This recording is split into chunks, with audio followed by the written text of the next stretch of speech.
नमस्कार, यूपी तक में आपका स्वागत है। मैं हूं संतोष कुमार।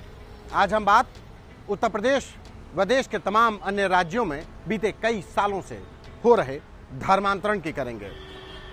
दरअसल यूपी एटीएस ने दो लोगों को गिरफ्तार किया। नाम मोहम्मद उमर गौतम और काजी जहांगीर कासमी।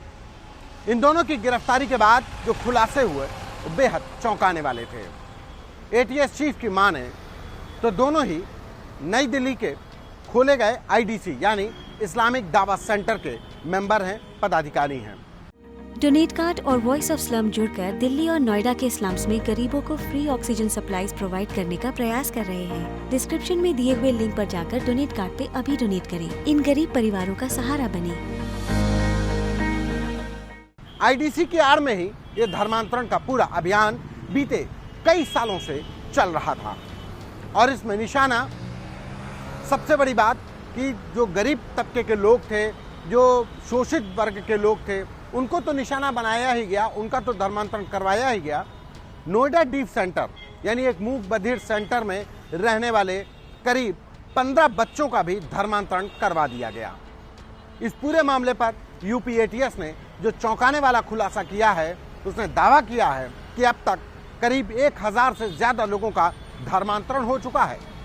और सबसे बड़ी बात कि आईडीसी के द्वारा साल में जितने भी लोग धर्मांतरण में करवाए जाते हैं, उनका एक सम्मेलन करवाया जाता है। एक साल में 200 से 250 लोगों का ये सम्मेलन होता है जो धर्मांतरित करके धर्म परिवर्तन करके दूसरे धर्म में शामिल होते हैं।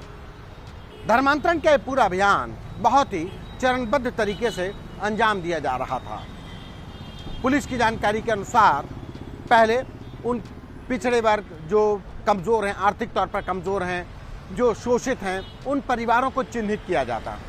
उसके बाद उमर कासमी, ये जो लोग दोनों लोग पकड़े गए, इनके जैसे तमाम अन्य लोग उन परिवारों के संपर्क में आते और एक तरीके से शुरू होता ब्रेन वॉश का अभियान। ब्रेन वॉश के जरिए इनके मूल धर्म के प्रति पहले नफरत बताई जाती कि कितनी खामियां हैं, कितने अत्याचार किए गए। और जब इस अत्याचार से और नफरत से जो परिवार है, जो व्यक्ति है, जो महिला है, वो नफरत से लबरेज हो जाती, तब उसका धर्म परिवर्तन करा दिया जाता। इसके एवज में कई बार पैसे का लालच दिया गया, नौकरी दिलाने का लालच दिया गया और लड़कियों की दूसरे धर्म के अच्छे लड़कों के से शादी कराने का भी लालच दिया गया। इन्हीं लालच के चलते धर्म परिवर्तन होता रहा। इसके बाद बारी आई दस्तावेज कैसे तैयार होंगे। तो दस्तावेज तैयार करने की जिम्मेदारी पकड़े गए कासमी की थी, जहांगीर कासमी, मुफ्ती जहांगीर कासमी। ये पहले वो धर्म परिवर्तन के कागजात बनवाता और फिर दूसरे धर्म के लड़कों से शादी करवा दी जाती। एक बड़े पैमाने पर ये शादियां करवाई जाती ताकि धर्म परिवर्तन करवाया जा सके। फिलहाल यूपी एटीएस के रडार पर आईडीसी और इससे जुड़े तमाम लोग भी हैं।